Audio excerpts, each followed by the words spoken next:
Greetings and well met, fellow traveler.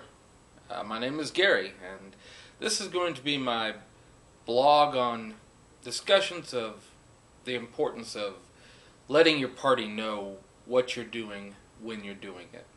So, the other week, my gaming group and I were playing a game of Pathfinder, and we had just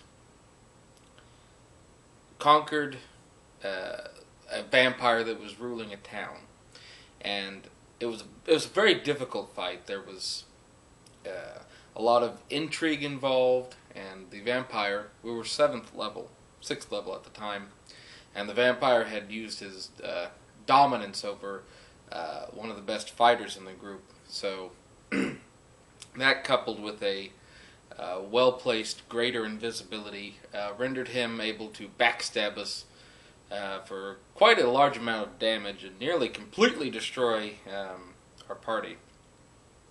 But I think he had a lot of fun doing that.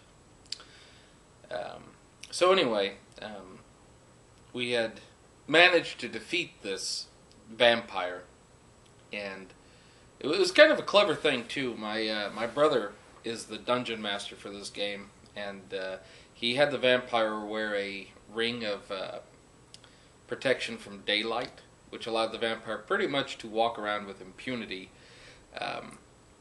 when he's out and about. So that kind of threw us a little bit when we were first trying to create our strategies. Anyway, we defeated him. My character cast quite a few fireballs right in his face, and that tended to not make him a happy camper. And after we did that, the town was so gracious to us that they named us the heir apparent of the town, because the vampire had come in and killed out the mayor beforehand. So we had just gotten through this very difficult quest of trying to... Basically, before that, we had been starving in the desert, because we'd gone out into the desert with very little rations, and then we'd gotten lost, and trouncing around the desert for 3 weeks with no food and water is not good. But needless to say, we were all exhausted, and we were happy for a win, because our party doesn't get them very often. And so we had taken over the town, and the priest of Pelor had been killed by the vampire, and so our dwarf cleric started a church of Moradin. And it wasn't very popular in the town, because a lot of people, they still kind of wanted to pray to Pelor, but we didn't have a priest for him. So what my brother did as the DM was he had the gods play a more active role in his worlds. So Pelor was starting to get a little peeved that we were trying to dissuade his followers from the true side. So one of the members of our party is playing a warlock who worships the goddess of death. I don't know why, but he's playing a warlock that worships the goddess of death. So what he did in order to support his religion was he went around blessing, I don't know how death does it, but blessing the graves of everybody in the courtyard. Now, he didn't let us know about this, of course, because we're a party of mainly lawful good people in this campaign.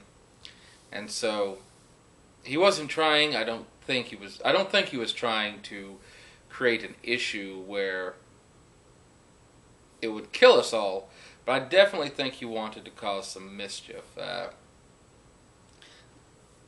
The character's name was Dirge, and he's going around desecrating, in the eyes of Pelor, all of these graves and the souls of the people that worshipped him. In his own eyes, he's consecrating them. However, Paylor is so already upset by us for basically when we defeated the vampire, we had caught him in the church, and so I'd thrown a fireball into the church in order to kill him. So his church was already kind of burnt out, and so he was a little peeved at us. So by having his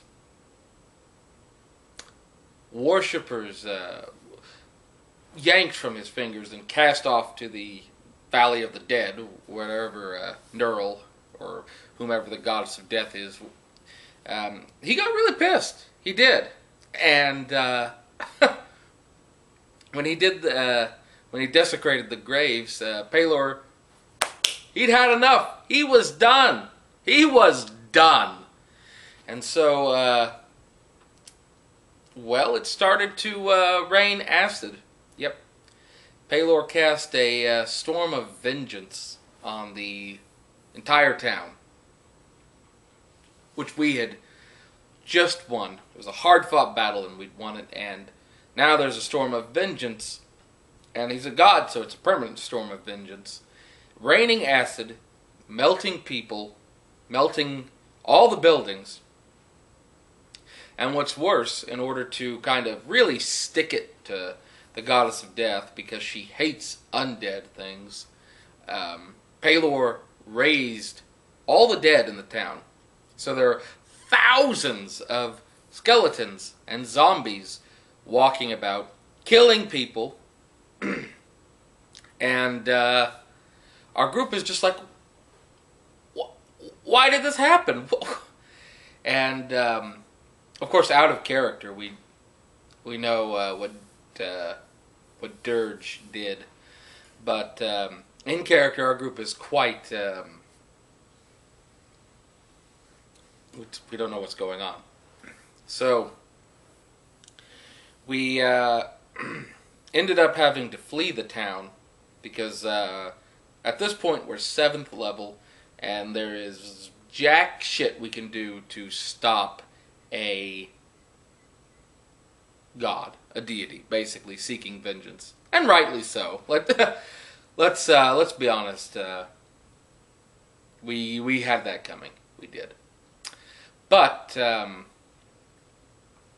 so we're kind of held up in this one building, and it's still raining acid, and the zombies are all about us, and our friend Dirge comes walking up. He's kind of like a skeleton guy. I can't remember the name of the. They look like skeletons, but they've got blood in them, and so they're not undead. But he's one of those guys. So the other skeletons aren't bothering him, and the acid rain burned off his clothes, but he was unaffected by it. Other than that, so he comes walking up to the house where we're all held up in, and we're like, "What did you do? What did you do?" And he kind of told us, I didn't mean to do this. I was just, consecrating these graves. And yeah, we pretty much we left him there. In that hellhole of a town that used to be ours, because at this point, really, there's nothing we can do. We're gonna have to go on a quest, go find the Archbishop of Paylor and beg him to intercede on our behalf. But for right now, there's nothing we can do to save our town. Everybody in it's dead.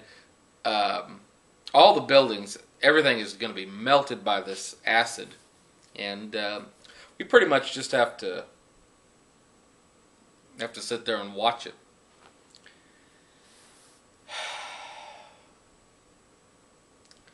So we flee to a city in the north called Whitecliff, and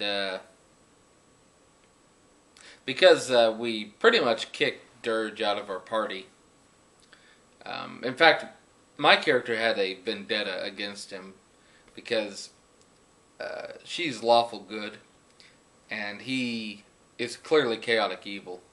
So, I mean, again, I don't think that the player was trying to screw over the party, but his actions were so out of left field. There was no way to redeem the city or to redeem his character, and so he had to make a new character really quick.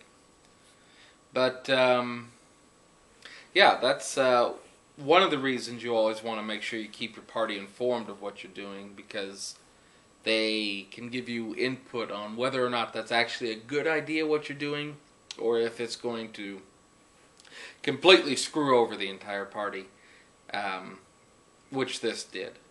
So, and it was really it was very disheartening and disappointing, because we really wanted to run this town that we had fought so hard for, and that was out the window. That was never going to happen. So that was a loss for that. Anyway, yeah, so that's the story of how Mez Close melted to the ground, and everybody in it died. Talk to your party. You know, they can stop you from doing stupid things. Sometimes they encourage you, but maybe they can stop you from doing something stupid. Anyway, leave your comments. Bye.